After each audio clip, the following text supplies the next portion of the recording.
പ്രിയമുള്ളവരെ, നമസ്കാരം. കേരളം കുറച്ച് ദിനങ്ങളായി വിറങ്ങലിച്ച് നിൽക്കുകയാണ്. പ്രിയപ്പെട്ട സഹോദരൻ അർജുനെ കാണാതായിട്ട് ദിനങ്ങൾ ഏറെയാകുന്നു.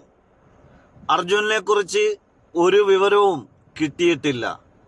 അവനെ തിരിച്ചു കിട്ടണമേ എന്ന് പ്രാർത്ഥനയിലാണ് കേരളത്തിലെ മുഴുവൻ ജനങ്ങളും.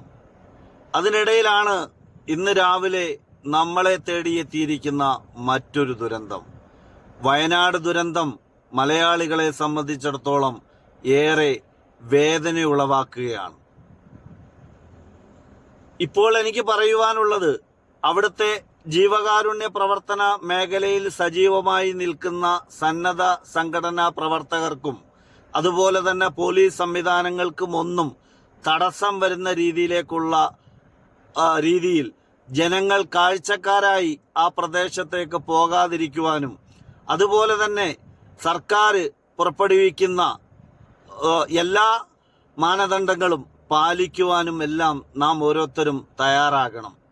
ഈ ദുരന്തത്തിൽ നമ്മളെ വിട്ടുപിരിഞ്ഞ ഒട്ടനവധി സഹോദരങ്ങളുണ്ട്. ഒരുപാട് സ്വപ്നങ്ങളുമായി കിടന്നുറങ്ങിയ പല സഹോദരങ്ങളും ഇന്ന് നമുക്ക് നഷ്ടപ്പെട്ടിരിക്കുകയാണ് ഈ ദുരന്തത്തിൽ കൂടി. ഇവർക്കെല്ലാം വേണ്ടി നമുക്ക് ആത്മാർത്ഥമായി പ്രാർത്ഥിക്കാം. നമുക്ക് നമ്മുടെ കേരളത്തെ ശക്തമായ രീതിയിൽ മുന്നോട്ട് കൊണ്ടുപോകാൻ നമ്മൾക്കെല്ലാവർക്കും എല്ലാ വിഷയങ്ങളും ഒന്നിച്ചു നിന്ന് മുന്നോട്ട് പോകുവാൻ കഴിയട്ടെ എന്ന് പ്രാർത്ഥിക്കുന്നു.